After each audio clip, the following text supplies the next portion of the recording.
আমি কিছু কিছু ক্ষেত্ৰত কৰ হ্ৰাস কৰিছোঁ, যেনেকৈ পাইপ নেচাৰেল গেছ হওক বা গ্ৰীণ ভেহিকল পঞ্জীকৰণ হওক, আমি য'ত যেনেকৈ পাৰিছোঁ কৰ হ্ৰাস কৰিছোঁ। অসম কৃষি কৰত আগতে 2.5 লাখ টকা উপাৰ্জন হ'লেও এগ্ৰিকালচাৰ ইনকাম টেক্স দিব লাগিছিল। এতিয়া 10 লাখ টকালৈকে আমি কৃষি কৰক ৰেহাই প্ৰদান কৰিছোঁ। অৰ্থাৎ ৰাজ্যৰ বিত্তীয় অৱস্থাৰ লগত সংগতি ৰাখি আমি কৰ ৰেহাইৰ বিভিন্ন স্থানত প্ৰস্তাৱ দিছোঁ, কিন্তু নতুনকৈ কৰ আৰোপণৰ চেষ্টা এই বাজেটখনত কৰা হোৱা নাই। দ্বিতীয় এটা উল্লেখযোগ্য দিশ হৈছে যে প্ৰথমবাৰৰ বাবে আমি ৰাজ্যত গ্ৰীণ চেছ অৰ্থাৎ প্ৰদূষিত উদ্যোগসমূহৰ ওপৰত বা আপোনালোকে জানে ইটা ভাটা, ষ্টোন কোৱাৰী, কোক উদ্যোগ বা আন যি প্ৰদূষিত উদ্যোগ আছে সেইসমূহৰ ওপৰত আমি এটা গ্ৰীণ চেছ প্ৰয়োগৰ কথা কৈছোঁ। যি গ্ৰীণ চেছৰ পৰা উপাৰ্জিত পুঁজি ৰাজ্যৰ বাজেটলৈকে নাযায়, ই ৰাজ্যৰ বনানীকৰণ বা জল সম্পদ সংৰক্ষণৰ বাবে পোনপটীয়াকৈ ব্যয় কৰা হ'ব। অৰ্থাৎ 10 কোটি টকা যদি গ্ৰীণ চেছ উঠে, তাক আমি বাজেটৰ কাৰণে লৈ নাযাওঁ, ই পোনে পোনে ৰাজ্যৰ ক্লাইমেট চেঞ্জ বা সেউজীকৰণ বা বনানীকৰণৰ কামত ব্যৱহাৰ কৰা হ'ব। আমি ভাবোঁ যে গ্ৰীণ চেছৰ প্ৰৱৰ্তনে ৰাজ্যত প্ৰদূষিত উদ্যোগৰ সম্প্ৰসাৰণক ৰোধ কৰাৰ ক্ষেত্ৰত এটা ব্যৱস্থা গ্ৰহণ কৰিব। আপোনালোকে জানে যে খেতিয়কসকলে বহুত অসুবিধা পাই আছে। ব্ৰিক ক্লিনিঙৰ দৰে, ইটা ভাটাৰ দৰে উদ্যোগসমূহ দ্ৰুতগতিত বাঢ়ি অহাৰ কাৰণে ই এটা বাধাৰ সৃষ্টি কৰিব আৰু তাৰ পৰিৱৰ্তে ছাষ্টেইনেবল উপায়েৰে বহনক্ষম ব্যৱস্থাৰে এই উদ্যোগসমূহ অসমত নিৰ্মাণ হোৱাত সহায় কৰিব। মই এতিয়া বাজেটৰ কেইটামান দিশলৈ যাব খুজিছোঁ যে আমাৰ বাজেটখনৰ এটা উল্লেখযোগ্য দিশ হৈছে সংকল্প পত্ৰৰ প্ৰতিফলন। আমি সংকল্প পত্ৰত কৈছিলোঁ যে ৰাজ্যত আমি 2 লাখ নতুন নিযুক্তিৰ ব্যৱস্থা কৰিম আৰু আমি এই নতুন নিযুক্তিৰ ব্যৱস্থাৰ কাৰণে আজি আমি বাজেটত উল্লেখ কৰিছোঁ যে অকল খালী পদ পূৰণেই নহয়, আমি নতুনকৈ পদ সৃষ্টি কৰিও আমি ৰাজ্যৰ যুৱক যুৱতীৰ আশা আকাংক্ষা পূৰণৰ বাবে আমি কাম কৰিম। মুখ্য সচিবৰ অধীনত এটা টাস্ক ফ'ৰ্চ নিৰ্মাণ কৰা হৈছে। বৰ্তমানলৈকে 1,15,000 নিযুক্তিৰ আমি সংখ্যা পাব পাৰিছোঁ, কিন্তু ইয়াক আমি 2 লাখলৈকে লৈ যাব খুজিছোঁ আৰু তাৰ কাৰণে আজি বাজেটত স্পষ্টভাৱে কোৱা হৈছে যে আমি স্বাস্থ্য, শিক্ষা আৰু আমাৰ ৰাজহ উপাৰ্জনকাৰী বিভাগসমূহত আমি পদ সৃষ্টি কৰি হ'লেও আমি 2 লাখ নিযুক্তিৰ সংখ্যাত আমি উপনীত হ'ব খুজিছোঁ। মোৰ বিশ্বাস যে আমি আমাৰ লক্ষ্যত উপনীত হ'ব পাৰিম আৰু বিত্তমন্ত্ৰী ডাঙৰীয়াই আজি পুনৰ এবাৰ 2 লাখ নিযুক্তিৰ ক্ষেত্ৰত আমাৰ সংকল্পৰ কথা দোহাৰিছে। আমি বাজেটত উল্লেখ কৰিছোঁ যে আগষ্ট মাহৰ পৰা আমাৰ ৰাজ্যৰ আটাইবোৰ জনকল্যাণমুখী আঁচনিৰ কাম পুনৰ আৰম্ভ হ'ব। অৰুণোদয়, নিযুত মইনা, নিযুত বাবু, জীৱন প্ৰেৰণা,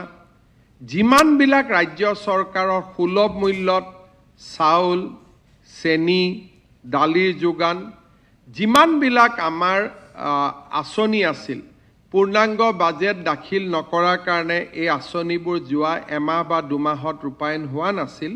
আগষ্ট মাহৰ পৰা এই সকলো আঁচনি ৰূপায়ণৰ আমি আমাৰ প্ৰতিশ্ৰুতি দোহাৰিছোঁ। আপোনালোকে জানি নিশ্চিতভাৱে সুখী হ'ব যে প্ৰথমবাৰৰ বাবে আমাৰ চৰকাৰে আমি আমাৰ জনমুখী আঁচনিবিলাকত আমি কিমান টকা ব্যয় কৰোঁ। আমাৰ বহুতবিলাক আঁচনি আছে, যেনেকৈ দুগ্ধ উৎপাদনকাৰীসকলক আমি প্ৰতি লিটাৰত 5 টকা সাহায্য দিওঁ, অৰুণোদয় দিওঁ, নিযুত বাবু, নিযুত মইনা, জীৱন প্ৰেৰণা, আমাৰ চাহ বাগিচাৰ মাতৃসকললৈকে তেওঁলোকক প্ৰসূতিকালীন সময়ত আমি দিয়া সহায় সুবিধা, এই আটাইবোৰ ধৰিলে আমাৰ এই বছৰ আমি জনকল্যাণমূলক আঁচনিত 6,000 কোটি টকা আমি ব্যয় কৰিম।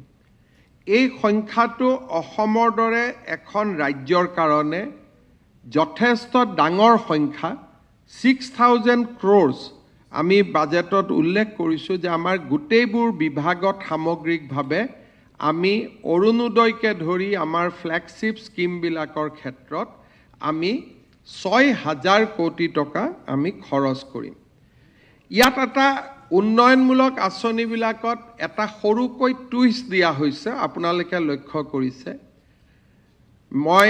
অকণমান সকলোৱে বুজাকৈ ৰাষ্ট্ৰীয় দৰ্শকৰ কাৰণেও ক'ব খুজিছোঁ। पहला बार असम सरकार ने एक सिद्धांत लिया है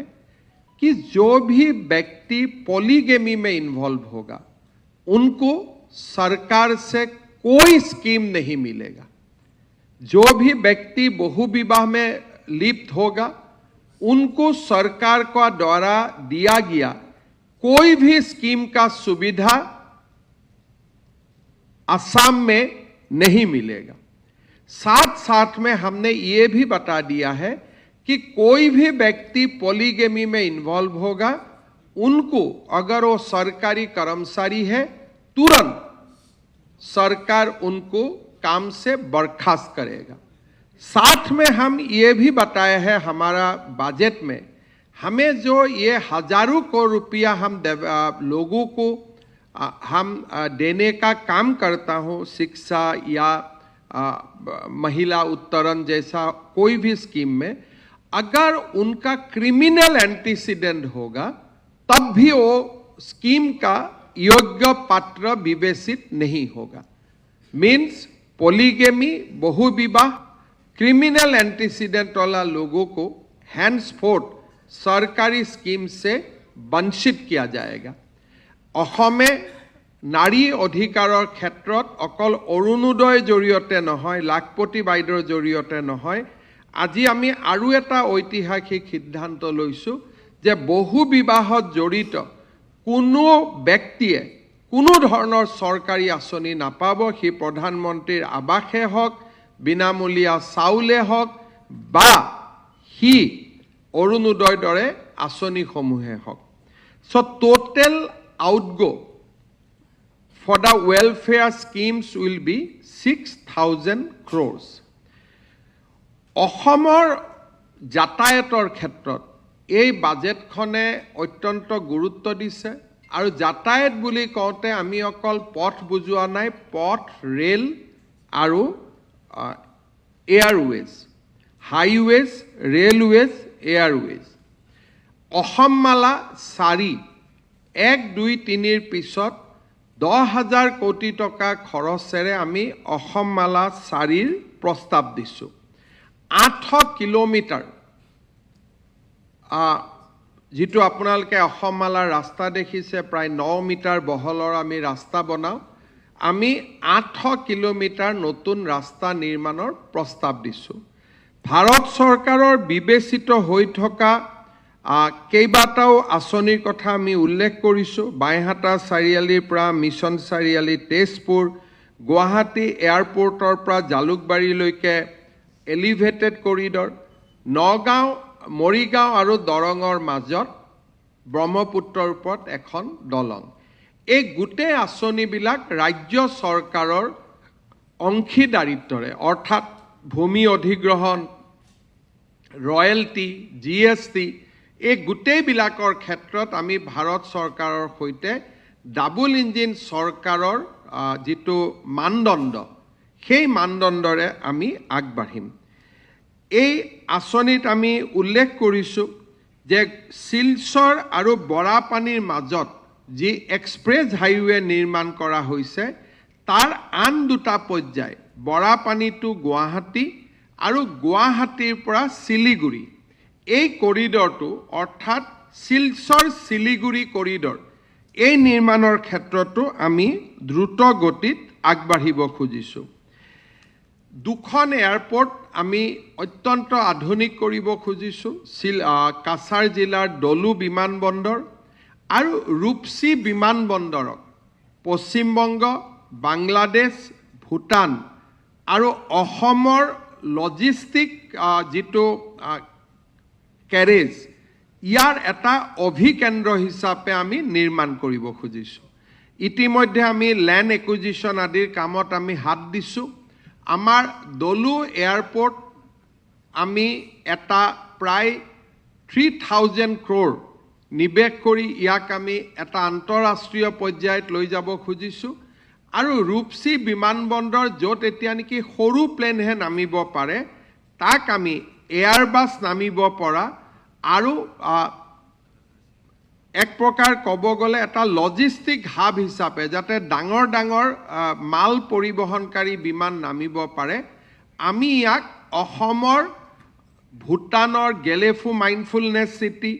পশ্চিমবংগৰ সীমান্ত অসম আৰু বাংলাদেশৰ যিটো এটা ভৌগোলিক অৱস্থানৰ সুযোগ লৈ আমি ৰূপসী বিমানবন্দৰক এটা নাগৰিক বিমান পৰিবহণৰ এক অভিকেন্দ্ৰ হিচাপে আমি নিৰ্মাণ কৰিব খুজিছোঁ আপোনালোকে জানে যে উমৰাংচুত কেইবাটাও উদ্যোগ প্ৰায় 50,000 কোটি টকাৰ ব্যয় উমৰাংচুত আৰম্ভ হৈছে আমি উমৰাংচুলৈকে ৰেল লাইন লৈ যোৱাৰ আঁচনিও আজি আমি উল্লেখ কৰিছোঁ আৰু সমান্তৰালভাৱে আমি কেইবাটাও ৰোড পৰিবহণ বা যাতায়াত ৰেল আৰু বিমান পৰিবহণৰ ক্ষেত্ৰত আমি কেইবাটাও দীৰ্ঘম্যাদী কথা আমি আজি আমি বাজেটত উল্লেখ কৰিছোঁ ৰাজ্যৰ SOPD অৰ্থাৎ স্ব-অগ্ৰাধিকাৰ পুঁজি পাব্লিক প্ৰাইভেট পাৰ্টনাৰশ্বিপ আদি বিভিন্ন ধৰণৰ ব্যৱস্থাৰে অহা 5 বছৰত ৰাজ্যৰ শক্তি খণ্ডত আমি 77,000 crores আমি বিনিয়োগ কৰাৰ কথা আজিৰ এই বাজেটত উল্লেখ কৰিছোঁ ইয়াৰ দ্বাৰা আমি 137 মেগাৱাট নতুন গ্ৰীণ এনাৰ্জি ক্ষুদ্ৰ জলবিদ্যুৎ প্ৰকল্পৰ দ্বাৰা আমি আহৰণ কৰিব খুজিছোঁ 4,900 মেগাৱাট সৌৰ শক্তিক আমি পাম্প ষ্টৰেজৰ মাধ্যমেৰে পিক আৱাৰ্ছৰ বাবে আমি সংৰক্ষণ কৰিব খুজিছোঁ আৰু সৌৰ শক্তিৰ লগতে বেটাৰী ষ্টৰেজ তাৰ জৰিয়তে আমি সৌৰ শক্তিক সন্ধিয়া ব্যৱহাৰ কৰিব পৰাকৈ উপযুক্ত কৰি নিৰ্মাণ কৰাকে আদি কৰি আমি ৰাজ্যৰ শক্তি খণ্ডত 77,000 crores আমি বিনিয়োগৰ কথা বাজেটত কৈছোঁ আৰু এই প্ৰায়বোৰ বিনিয়োগ ইতিমধ্যে আমি বহু দূৰ আগুৱাই গৈছোঁ এনেকুৱা নহয় যে ই এটা প্ৰস্তাৱত আছোঁ আমি বহু দূৰ ইয়াক আমি ইতিমধ্যে আগুৱাই গৈছোঁ আজিৰ বাজেটত আমি গুৱাহাটীৰ নতুন স্যাটেলাইট চিটিখনৰ বিষয়ে উল্লেখ কৰিছোঁ 7,200 বিঘা মাটিত নতুন স্যাটেলাইট চিটি নিৰ্মাণৰ প্ৰস্তাৱ কৰা হৈছে আপোনালোকে নিশ্চয় বুজি পাব যে উত্তৰ প্ৰদেশৰ বিকাশ নয়ডা নহলেও কেতিয়াও এই ধৰণে বিকাশ সম্ভৱ নহলহেঁতেন কলিকতাত নিউ টাউন নহলে কলিকতা এতিয়ালৈকে চক হৈ গ'লহেঁতেন আৰু হাৰিয়ানাত গুৰগাঁও নাথাকিলে হাৰিয়ানাৰ কেতিয়াও বিকাশ সম্ভৱ নহলহেঁতেন আজি আমি বাজেটত স্পষ্টভাৱে উল্লেখ কৰিছোঁ যে satellite city will be 100% government projects ইয়াতে বেলেগ কাৰো অংশীদাৰিত্ব নাথাকিব আৰু গুৱাহাটী বিমানবন্দৰক কেন্দ্ৰ কৰি আমি তাৰ চাৰিওফালে 7,200 বিঘা মাটিৰে আমি এটা স্যাটেলাইট চিটি নিৰ্মাণৰ প্ৰস্তাৱ আমি এই বাজেটত আগবঢ়াইছোঁ আৰু ইতিমধ্যে ল্যান্ড একুইজিশ্যনৰ কাৰণে আৰু প্ৰায় 2100 কোটি টকা আমি ইয়াতে ধাৰ্য কৰিছোঁ বাট total cost of land acquisition will be 6,000 crores কিন্তু এবছৰতে সম্ভৱ নহয় এটা আমি 2 বছৰৰ পৰিকল্পনা লৈছোঁ 6,000 কোটি টকা ব্যয় কৰি আমি গুৱাহাটীত স্যাটেলাইট সিটিৰ বাবে আমি মাটি একুয়াৰ কৰিম আৰু তাত আমি এটা গ্ৰোথ ইঞ্জিন হিচাপে আমি স্যাটেলাইট সিটি এখন গুৱাহাটীত নিৰ্মাণ কৰাৰ প্ৰস্তাৱ দিছো যোনে অসমৰ বিকাশত এক অগ্ৰণী ভূমিকা গ্ৰহণ কৰিব প্ৰথমবাৰৰ বাবে কৃষি আৰু জলসিঞ্চনক একত্ৰিতভাৱে চোৱাৰ কথা এই বাজেটত উল্লেখ কৰা হৈছে আমি পৰম্পৰাগত জলবিদ্যুৎ আমি ইৰিগেশ্যন প্ৰজেক্টৰ বিপৰীতে কম্প্ৰেছ পাইপৰ জৰিয়তে অৰ্থাৎ ভূটানৰ পাদদেশৰ পৰা অৰুণাচলৰ পাদদেশৰ পৰা লম্বা পানীৰ পাইপেৰে যিটোৱে নেকি শ কিলোমিটাৰ পানীৰ পাইপ যেনেকৈ আমি বহাওঁ তেনেকৈ ইৰিগেশ্যন পাইপ নিৰ্মাণ কৰি আমি পানী কৃষকলৈকে লৈ যোৱাৰ কথা কৈছোঁ এণ্ড নেক্সট 5 years আমি জলসিঞ্চনৰ কাৰণে থ্ৰু কম্প্ৰেছড পাইপ আমি 4,000 কোটি টকা ব্যয়ৰ কথা কৈছোঁ আৰু আমি ইয়াত উল্লেখ কৰিছোঁ যে অসমৰ কেইবাখনো নদীত 365 দিন পানী থাকে ভূটানত পানী থাকে অৰুণাচলত পানী থাকে এই জল সম্পদক আমি অসমৰ কৃষিৰ কাৰণে ব্যৱহাৰ কৰাৰ কথা কৈছোঁ বাজেটত আমি এটা উল্লেখযোগ্য কথা কৈছোঁ যে অসমত বহুত অৰ্গেনিক কাল্টিভেশ্যন হয় কিন্তু অৰ্গেনিক কাল্টিভেশ্যনক আমি বাহিৰত লৈ যাব নোৱাৰোঁ বিকজ আমাৰ অৰ্গেনিক চাৰ্টিফিকেশ্যন নাই এইবাৰ আমি প্ৰায় 15,000 হেক্টৰ মাটিক আমি অৰ্গেনিক চাৰ্টিফিকেশ্যনৰ অধীনত আনিব খুজিছোঁ যাতে আমাৰ পাহাৰীয়া জিলা দুখন বা বিভিন্ন স্থানত অৰ্গেনিকভাৱে উৎপাদিত সামগ্ৰীসমূহক আমি এখন বিশ্ব বজাৰৰ সৈতে সংগঠিত কৰিব পাৰোঁ ইয়াৰ উপৰিও আপোনালোকে জানে যে আমি এটা আঁচনি হাতত লৈছিলোঁ আজিৰ প্ৰায় 3 বছৰ আগতে যে প্ৰতি কেজি অৰ্থডক্স টিত আমি 10 টকা ৰাজ সাহায্য দিওঁ এই আঁচনিখন দিয়াৰ পিছত অৰ্থডক্স টিৰ যিটো পৰিমাণ ই দ্ৰুত গতিত বৃদ্ধি হৈছিলে আৰু আমি চাহৰ যিখন ৰপ্তানি বজাৰ তাক আমি ৰিক্লেইম কৰিবলৈ সক্ষম হৈছিলোঁ আৰু আমি দেখা পাইছিলোঁ যে 3 বছৰৰ ভিতৰত অৰ্থডক্স টিৰ যিটো গ্ৰোথ উই ৰেজিষ্টাৰ্ড 80% গ্ৰোথ যিটো নিম্নগামী হৈ গৈছিল বজাৰ আমি হেৰুৱাই পেলাইছিলোঁ তাক আমি ৰিক্লেইম কৰিবলৈ সক্ষম হৈছিলোঁ এইবাৰ আমি পাৰ কেজিত 10 টকাৰ পৰিৱৰ্তে 15 টকা পাৰ কেজি আমি ৰাজ সাহায্য দিবলৈ সিদ্ধান্ত লৈছোঁ যাতে অৰ্থডক্স টিৰ ক্ষেত্ৰত অসমে বিশ্ব বজাৰখন দখল কৰিব পাৰে সৰুকৈ আমি জাপানত মাট্চা টি ৰপ্তানিৰো সৰু এটা প্ৰয়োগ আমি আৰম্ভ কৰিছিলোঁ মাট্চা টিৰ প্ৰতি কেজিৰ বাবেও আমি 15 টকা আমি ৰাজ সাহায্য ঘোষণা কৰিছোঁ এইবাৰ আমি আৰু এটা এক ষ্টেপ আগত গৈছোঁ যে অসমৰ পৰা যিমান চাহপাত বিশ্ব বজাৰত ৰপ্তানি হ'ব যিটো অৰ্থডক্স নহয় যাক চিটিচি বুলি কোৱা হয় যিটো মেজৰিটি অসমৰ পৰা যিটো চিটিচি যিমান উৎপাদন হয় 90% অসমৰ চিটিচি টি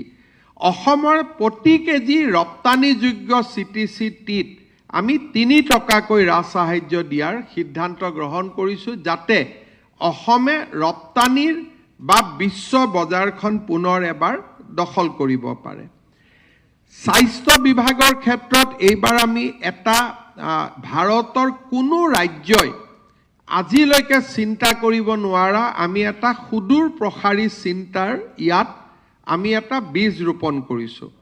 আপোনালোকে জানে যে অসমত বৰ্তমান প্ৰতি বছৰে আমি 2000 ডক্টৰ উৎপাদন কৰাৰ আমাৰ ক্ষমতা আছে কিন্তু বৰ্তমান আমি 1200 ডক্টৰ উৎপাদন কৰোঁ প্ৰতি বছৰে এখন মেডিকেল কলেজৰ পৰা 5 বছৰ পূৰণ হয় আৰু নতুনকৈ 100 জন আৰম্ভ হয় By 2030, Assam will produce 2,300 doctors annually produce and intake will go to 3,000. কিন্তু admission ললে তো ডক্টৰ নহয় মাজত 5 বছৰ লাগে 3,000 পঢ়িব আৰু 2300 জন ডক্টৰ উৎপাদন হ'ব এই বৃহৎ যেটো ফোৰ্স সৰকাৰ বা নাৰ্সিং হোমত চাকৰি দি এই ডক্টৰ সকলক আপুনি কেতিয়াও সংস্থাপন দিব নোৱাৰে কাৰণ বছৰত যদি 2000 ডক্টৰ উৎপন্ন হয় 5 বছৰত 10000 ডক্টৰ উৎপাদন হ'ব তেওঁলোকৰ কাৰণে ইমান নাৰ্সিং হোমো নাই ইমান গভৰ্নমেন্ট হস্পিটালো নাই সেই কাৰণে এইবাৰ আমি ৰাজ্যৰ স্বাস্থ্য কেন্দ্ৰক এটা নতুন গতি প্ৰদান কৰি আমি বাজেটত ঘোষণা কৰিছো যে আমি প্ৰতিটো সাব সেন্টাৰত এজনকৈ ডক্টৰ দিম সাব সেন্টাৰত এএনএম নাৰ্স থাকে কিন্তু আমি সংকল্প লৈছো যে এএনএম নাৰ্স নহয় এইবাৰ স্বাস্থ্য খণ্ডত আমি 21 জনকৈ সাব সেন্টাৰত ডক্টৰ দিয়াৰ বাবে আমি ব্যৱস্থা কৰিম আৰু 2 লাখ নিযুক্তিৰ 33,000 পোস্ট আমি হেলথ ডিপাৰ্টমেন্টত ক্ৰিয়েট কৰাৰ কথা কৈছো যেটো ইট ইজ এ ৰিভলিউশন আমি এনএচএমএডি অসমত স্বাস্থ্য কেন্দ্ৰৰ প্ৰথম বিপ্লৱৰ সূচনা কৰিছিলো মেডিকেল কলেজ নিৰ্মাণেৰে দ্বিতীয় বিপ্লৱৰ সূচনা কৰিছিলো now we are moving towards another revolution point 3 বুলি আমি ক'ব লাগিব যে আমাৰ স্বাস্থ্য খণ্ডত আমি প্ৰতিটো সাব সেন্টাৰতে এজনকৈ ডক্টৰ অৰ্থাৎ 4000 ডক্টৰ আৰু তেওঁলোকক সহায় কৰাৰ কাৰণে নাৰ্স ল্যাবৰেটৰী টেকনিচিয়ান ফাৰ্মাসিষ্ট অৰ্থাৎ 33000 নিযুক্তিৰ প্ৰস্তাৱ এই বাজেটত ৰাখিছে over A period of 5 years আমি লাহে কৰি যাম যাতে এটা নিৰ্দিষ্ট সময়ত অসম বৰ্তমান আমি বহুতখিনি ৰিসাৰ্চ কৰিছো ভাৰতবৰ্ষৰ কোনো ৰাজ্যতে সাব সেন্টাৰ পৰ্যায়ত ডক্টৰ নাই Assam will be the first state য'ত নেকি আমি সাব সেন্টাৰ পৰ্যায়লৈকে আমি ডক্টৰ লৈ যাব পাৰিম শিক্ষাৰ বিকাশৰ ক্ষেত্ৰত আমি সংকল্প পত্ৰৰ প্ৰস্তাৱ আকৌ দোহাৰিছো যে প্ৰতিখন জিলাতে এখন মেডিকেল কলেজ এখন ইঞ্জিনিয়াৰিং কলেজ এখন বিশ্ববিদ্যালয় দুটা আমি আপোনালোকে উৰিষ্যাত যদি কেতিয়াবা যায় তাত আপোনালোকে দেখিব তাত একোটা কেম্পাস হৈছে য'ত মেডিকেল ইঞ্জিনিয়াৰিং ইউনিভাৰ্সিটি সকলো একেলগে থাকে 20-25 হাজাৰ ল'ৰা ছোৱালী একেলগে পঢ়ে আমি অসমত তেনেকুৱা দুটা একাডেমিক গ্ৰোথ সেন্টাৰ বনাব খুজিছো য'ত ইউনিভাৰ্সিটি থাকিব ইঞ্জিনিয়াৰিং কলেজ থাকিব মেডিকেল কলেজ থাকিব আইটিআই থাকিব গুটেইবিলাক একেলগে থাকে আৰু ই এটা গ্ৰোথ সেন্টাৰত ৰূপান্তৰ হয় আৰু আমাৰ প্ৰতিখন নতুন বিশ্ববিদ্যালয়ত 100 কোটি টকা পুৰণা বিশ্ববিদ্যালয়ত 50 কোটি টকা অটোনমাস কলেজলৈকে 2 কোটিকৈ আমি এটা এডুকেশ্যন ইনফ্ৰা নিৰ্মাণৰ ওপৰত এই বাজেটখনে গুৰুত্ব দিছে প্ৰাদেশিকৰণৰ বিষয়টোক আমাৰ শিক্ষকসকলৰ ডেট অফ এপইণ্টমেণ্ট লৈ এটা কনফিউজন আছিল তাকো দূৰীকৰণৰ আমি আশ্বাস দিছো যাতে প্ৰভিন্সিয়েলাইজেশ্যন হ'ব পাৰে আৰু গুৰু দক্ষিণাৰ দৰে মানৱীয় আঁচনিকো আমি আগুৱাই লৈ যোৱাৰ কথা এই বাজেটত উল্লেখ কৰিছো আমি কি ধৰণে এডভান্টেজ আসাম 0.2 জৰিয়তে ৰাজ্যত 1 লাখ নিবনুৱা যুৱক যুৱতীৰ কৰ্মসংস্থাপনৰ বাট মুকলি কৰিবলৈ সক্ষম হৈছো তাৰ বিষয়েও আমাৰ বাজেটত উল্লেখ আছে মিছন বসুন্ধৰা 4 আমি 25 জানুৱাৰীৰ পৰা আৰম্ভ কৰিম 25 ডিসেম্বৰৰ পৰা যি আমি সুশাসন দিৱস হিচাপে পালন কৰো আৰু বিভিন্ন সময়ত ৰাজ্যৰ ব্যক্তিসকলৰ মিছন বসুন্ধৰাৰ ওপৰত দিয়া পৰামৰ্শ 2 মাহ আমি ষ্টেক হোল্ডাৰ কনসালটেশ্যন কৰিম কৃষক গাঁৱৰ লোক সকলোৰে লগত কথা পাতি যে মিছন বসুন্ধৰাক আৰু কেনেকৈ ইমপ্ৰুভ কৰিব পাৰি আমি থ্ৰু ষ্টেক হোল্ডাৰ কনসালটেশ্যন মিছন বসুন্ধৰাখনক আমি আৰু অধিক জনমুখী কৰাৰ প্ৰস্তাৱ কৰিম সিএম ট্ৰিপল এৰ জৰিয়তে আৰু 50,000 যুৱকক 2 লাখকৈ আৰ্থিক সাহায্য আৰু ইতিমধ্যে সাহায্য পাই থকা যুৱকসকলক ক্ৰমাগতভাৱে আঁচনিখনৰ বাজলৈ লৈ যোৱাৰ কথা আমি এনাউন্স কৰিছো লাখপতি বাইদেউৰ ক্ষেত্ৰত আগতে গ্ৰুপে লোন পালে তাৰ ৰেজিষ্ট্ৰেচন আদি চৰকাৰে ৰেহাই দিছিল এইবাৰ আমি উল্লেখ কৰিছোঁ গ্ৰুপ নহয় ইণ্ডিভিজুৱেল বাবেও যদি কোনোবা আই মাতৃয়ে লাখপতি বাইদেৱে বেংকৰ পৰা লোন পায় আমি ষ্টাম্প ডিউটি আদি সম্পূৰ্ণ ৰেহাই দিম আৰু 9 লাখ লাখপতি বাইদেৱে লোন পাব যাতে পাৰে তাৰ কাৰণে আমি ক্ৰেডিট গ্যাৰেণ্টি ফাণ্ডৰ আমি নিৰ্মাণ কৰিম আমাৰ ৰাজ্যৰ দুটা আমি ডাঙৰ আঁচনি হাতত লৈছোঁ যে লাচিত বৰফুকনৰ ওপৰত এখন কমাৰ্চিয়েল ফিল্ম যেনেকৈ শিৱাজীৰ ওপৰত কমাৰ্চিয়েল ফিল্ম নিৰ্মাণ হৈছে তাৰ তেনেকুৱা কমাৰ্চিয়েল ফিল্ম কৰিবৰ কাৰণে বাজেট 200-300 কোটি টকাৰ প্ৰয়োজন আমি থ্ৰু এ ট্ৰান্সপাৰেণ্ট সিলেকশ্যন প্ৰচেছ লাচিত বৰফুকনৰ ওপৰত আৰু কুশল কোঁৱৰৰ ওপৰত দুইটা লাচিত বৰফুকন আমাৰ ইতিহাস কুশল কোঁৱৰ স্বাধীনতা আন্দোলনৰ শ্বহীদ যোনে হাঁহি মুখে ফাঁচী কাঠত ওলমিছিলে আমাৰ ভাৰতত হাঁহি মুখে ফাঁচী কাঠত ওলমা বহুত ব্যক্তিৰ কথা প্ৰচাৰ হয় কিন্তু কুশল কোঁৱৰ সেই তালিকাত সাধাৰণতে ভাৰতীয় প্ৰেক্ষাপটত কম মানুহে নাম উল্লেখ কৰে এই দুইজন বীৰ এজন ঐতিহাসিক বীৰ এজন সমসাময়িক বীৰ এই দুইজন ব্যক্তিৰ ওপৰত আমি দুখন কমাৰ্চিয়েল ফিল্ম আৰু ভাল যেনেকুৱা ধুৰন্ধৰ লেভেলৰ ফিল্ম আমি দুখন আমি নিৰ্মাণ কৰাৰ প্ৰস্তাৱ কৰিছোঁ তাৰ কাৰণে ৰাজ্য চৰকাৰে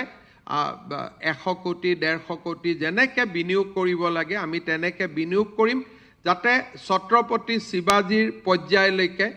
ভাৰতীয় প্ৰেক্ষাপটত বিশ্ব প্ৰেক্ষাপটত আমি লাচিত বৰফুকনক আমি লৈ যাব পাৰোঁ ইয়াৰ লগতে ৰংঘৰৰ পিছত আমি কাৰেংঘৰ প্ৰজেক্ট আমি হাতত লোৱাৰ কথা কৈছোঁ মধুপুৰ সত্ৰৰ বাবে 35 কোটি টকা আমি প্ৰকল্পৰ কথা ইয়াত কৈছোঁ আৰু ইউনেস্কো হেৰিটেজত ডিমা হাছাওৰ যি আমাৰ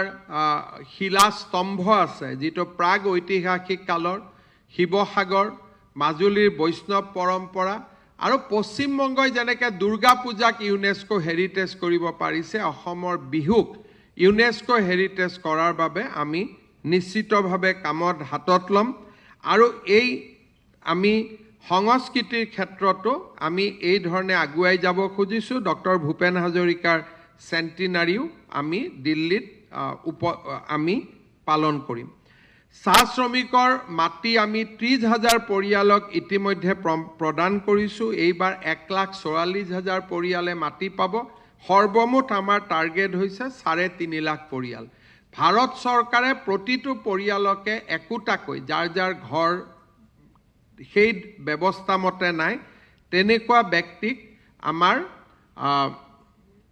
PMY আঁচনিত আনিবৰ বাবে সিদ্ধান্ত লৈছে অৰ্থাৎ প্ৰতিটো পৰিয়ালে 1,60,000 টকা কৰি ভাৰত চৰকাৰৰ পৰাও লাভ কৰিব এবাৰ ল্যান্ড এলটমেণ্টৰ পিছত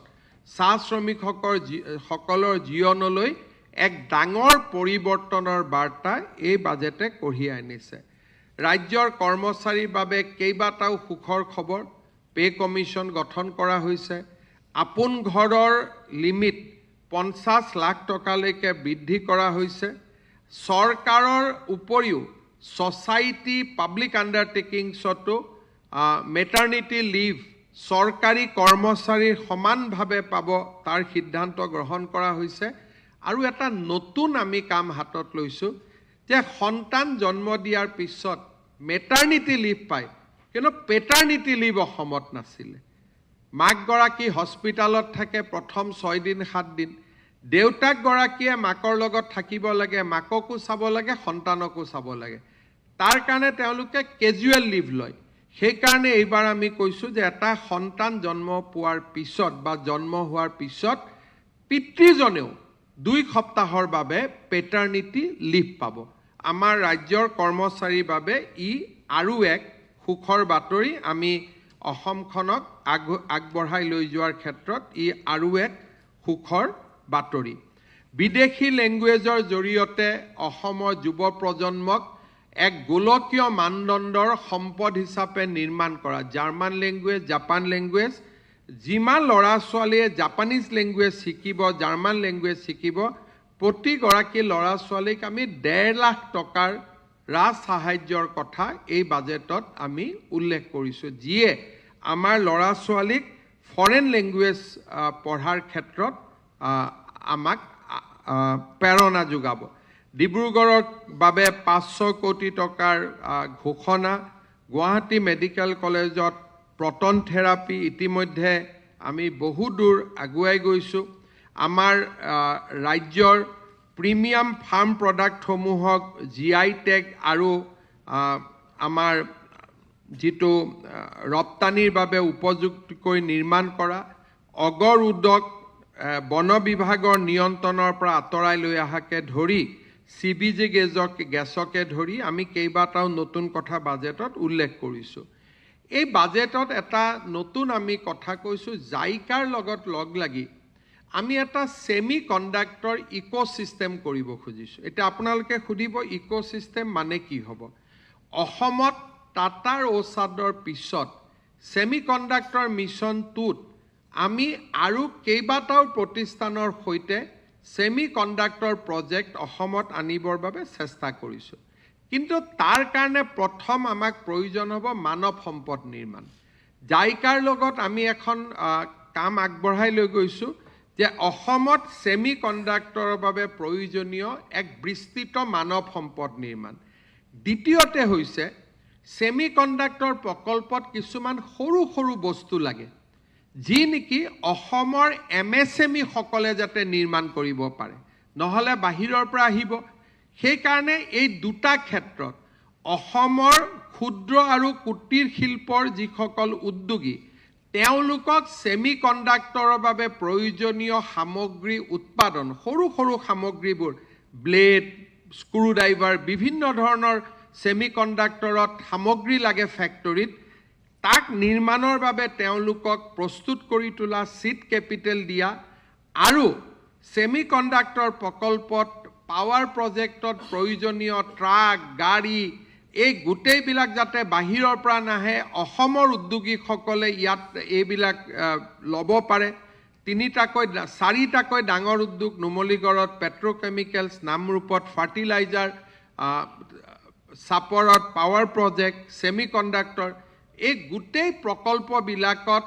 ক্ষুদ্ৰ উদ্যোগীসকলক অসমৰ থলুৱা উদ্যোগীসকলক আমি কেনেকৈ জড়িত কৰিব পাৰোঁ হি বাছ বা গাড়ীয়ে হওক সৰু সুৰা যন্ত্ৰপাতিয়ে হওক আৰু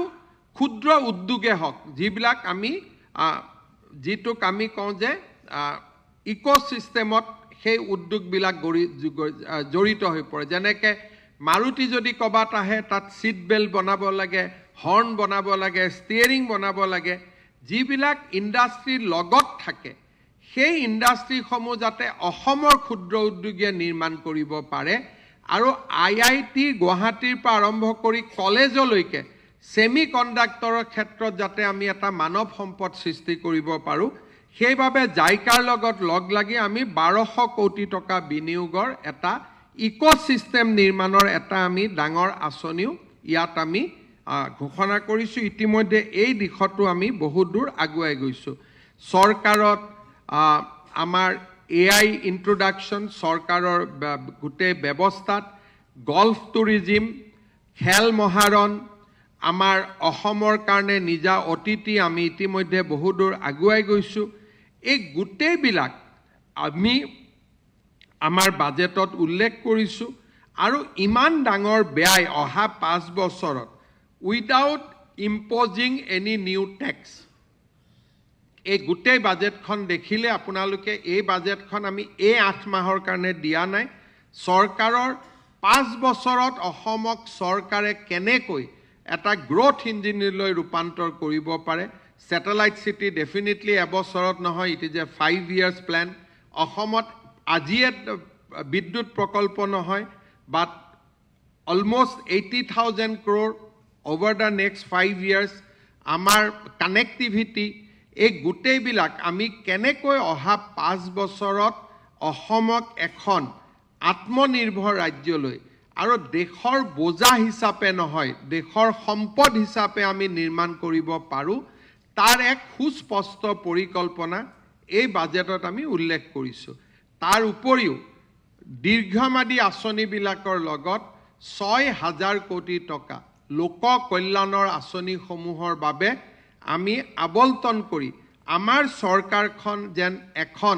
ৰাইজৰ হিয়াৰ আমঠু ৰাইজৰ দুখ বুজা চৰকাৰ তাৰো স্পষ্ট বাৰ্তা এই বাজেটে কঢ়িয়াই নিছে শিক্ষা স্বাস্থ্য কৃষি জলসিঞ্চন আৰু উদ্যোগৰ ওপৰত আটাইতকৈ বেছি গুৰুত্ব প্ৰদান কৰি এই বাজেটখন এক অনন্য বাজেটলৈ ৰূপান্তৰ হৈছে মই বিত্তমন্ত্ৰী জয়ন্ত মল্ল বৰুৱা ডাঙৰীয়াক অভিনন্দন জনাইছোঁ অসমৰ বিত্ত বিভাগৰ সকলো বিষয়া কৰ্মচাৰীক মই ধন্যবাদ জনাইছোঁ আমাৰ নেক্সট প্ৰচেষ্টা হ'ব যাতে এটা হোল গভৰ্ণমেণ্ট এপ্ৰোচ লৈ এই বাজেটখনক যাতে আমি 100% প্ৰয়োগ বা 100% আমি ইমপ্লিমেণ্টেশ্যনৰ কাৰণে কাম কৰিব পাৰোঁ